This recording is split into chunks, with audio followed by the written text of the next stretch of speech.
informação aqui do INCA agora, o Instituto Nacional de Câncer, José Alencar Gomes da Silva. O Instituto estima que 600 mil novos casos de câncer devem surgir neste ano, só neste ano. Cerca de 50% dos pacientes em todos os estágios da doença sentem dor.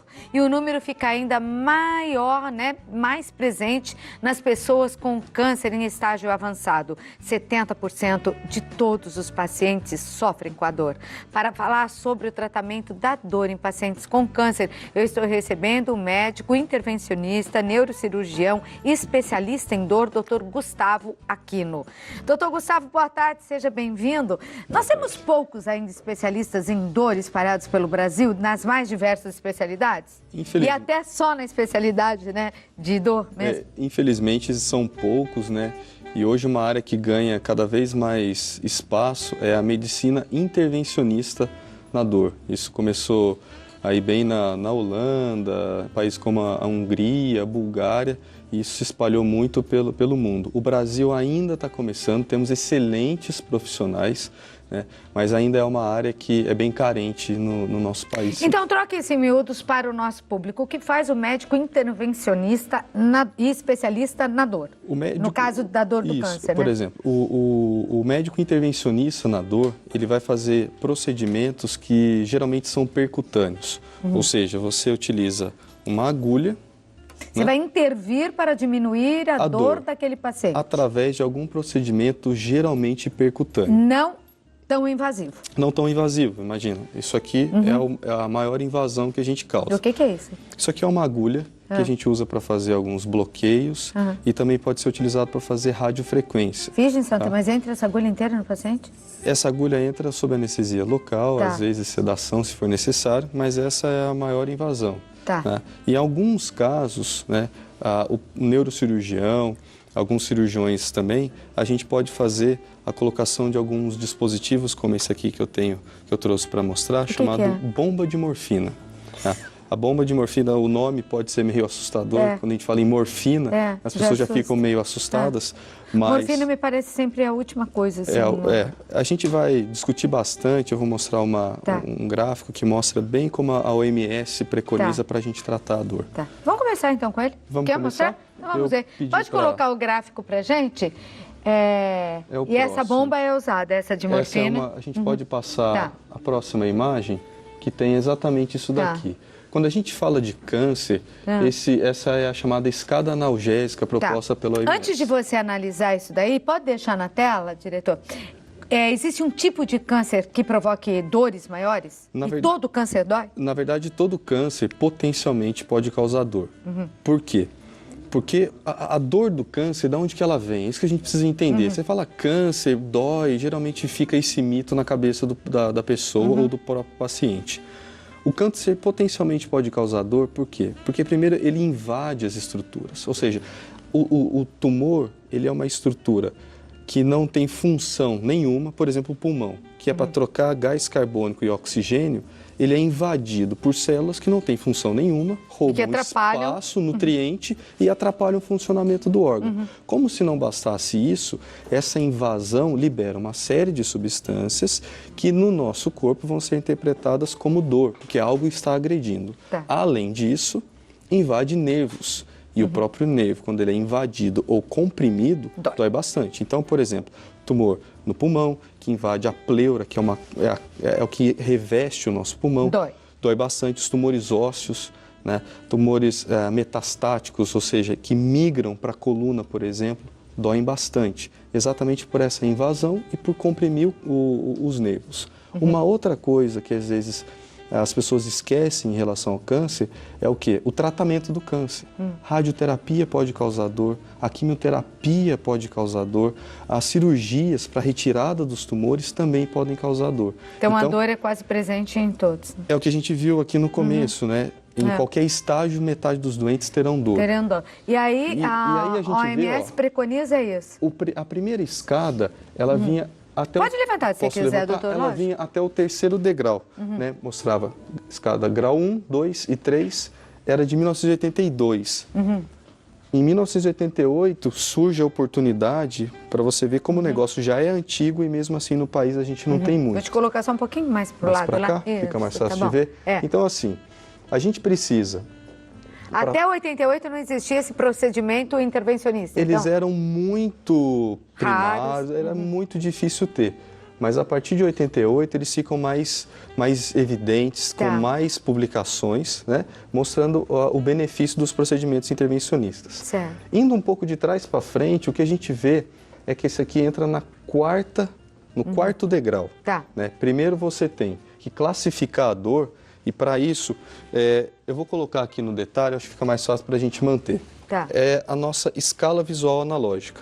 Você tem que falar para o seu doente assim, você sente dor? Você tem que fazer uma busca ativa, porque o próprio doente, ele cria mitos na cabeça dele de que fala assim, eu não vou falar para o meu médico que eu tenho dor, porque ele vai achar que eu sou um paciente chato. Ele vai achar que a minha dor é mais importante do que a minha doença, o câncer, e não vai tratar direito o meu câncer. Ele vai querer ficar preocupado. E às vezes um pouco de vergonha, né? E muito de vergonha. Então você pergunta para o seu paciente, você sente dor, sim ou não? É uma dor leve? É uma dor moderada? É uma dor intensa? Às vezes o paciente não sabe explicar. Então você pergunta de 0 a 10, sendo 0 ausência de dor. 10 é a pior dor que você imagina sentir. Que grau que você acha que está a sua dor? E ele pode simplesmente apontar para você. Então, Isso ajudou? Isso ajuda demais, porque a dor é subjetiva. Sim. A minha dor pode ser intensa e a sua nem exatamente. tanto. E você para o mesmo problema. Para o mesmo problema. Uns têm mais resistência à dor, né? E outros não. E aí você traz para essa escada. Então, se é uma dor leve, de grau 1 a 3, você vai entrar com um analgésico simples, uma dipirona, um paracetamol. Olha como é importante o paciente falar, quer dizer, ele vai determinar o próprio tratamento através da informação para o médico. Exatamente. Quanto mais precisa for essa informação, melhor. Então, a gente vai para a dor moderada, que seria de 3 a 7, e a dor intensa de 8 a 10. Aqui entram os opioides fracos, além de um paracetamol, de uma dipirona, de um anti-inflamatório, por exemplo, um diclofenaco, você tem essa... E onde que entra essa bomba de morfina? A bomba de morfina, ela entra com os procedimentos intervencionistas, né? Aí se resume a nossa agulha, tá? Que depois eu mostro pra gente, e a bomba de morfina entra aqui. Tudo o quê? Para tentar, quando nada disso funcionou, ou quando o paciente tem efeitos colaterais ruins pela medicação, você vai entrar com os procedimentos intervencionistas. Agora fica mais fácil. E de que maneira, então, é feita essa intervenção para alívio da dor de quem tem câncer? Vários tipos podem provocar dor. Por exemplo, se a gente for pensar numa dor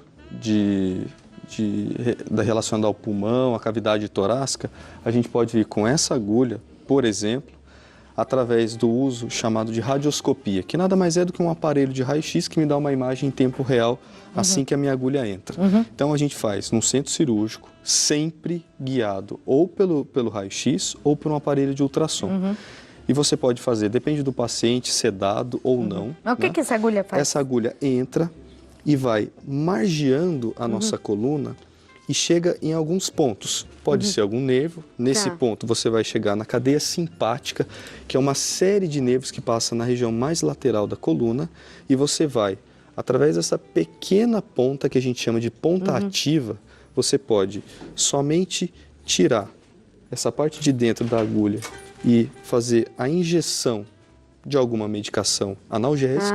Então só pela pontinha. Isso seria o bloqueio. Então só entra a pontinha. Só a pontinha. A agulha entra quase que a metade, mas o que vai injetar é lá na pontinha. Ou então, para alguns casos, você vai conectar essa agulha através de um fio num aparelho, um gerador, que vai gerar radiofrequência, que nada mais é do que uma corrente elétrica que vai ajudar destruir essas estruturas, promovendo um alívio da dor. E a pessoa sente esse alívio na hora, doutor?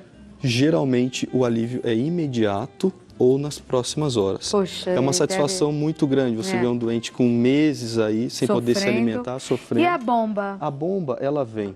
Ela é colocada lá dentro? Ela é colocada lá dentro. Eu vou explicar melhor, mas só para entender quando que ela é indicada, né? Quando a medicação falhou, quando o bloqueio ou a radiofrequência falharam e diretamente para alguns casos específicos. Você vai através de uma agulha, um pouco mais grossa do que essa, você faz uma pequena incisão, um pequeno corte na região lombar, atrás, e você coloca esse catéter, não sei se dá para ver no detalhe, que ele é bem fininho, e aí a gente coloca... Eu acho que não vimos não, doutor. Dá para segurar um pouquinho mais só, por favor? Aqui. É um catéter bem fininho, e a gente coloca, através de uma punção, ele vai lá dentro da nossa coluna. Ele pega exatamente no meio dos nervos da nossa coluna. E você vai injetar, inicialmente você faz um teste, em que esse catéter fica para fora do paciente, e aí você pode fazer o quê? Injetar morfina diretamente na coluna.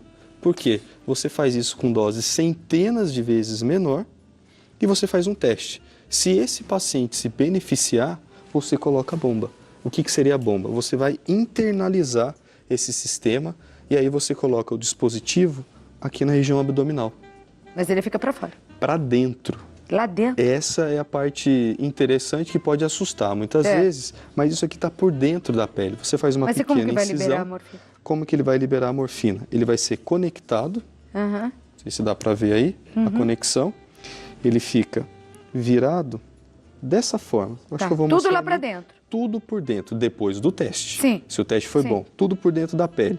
E aí, essa bomba, ela é programada. Você programa a dosagem. Vou liberar 0,1 ml, por exemplo, a cada 12 horas. Não tem perigo de acontecer qualquer coisa e ela liberar tudo de uma vez só?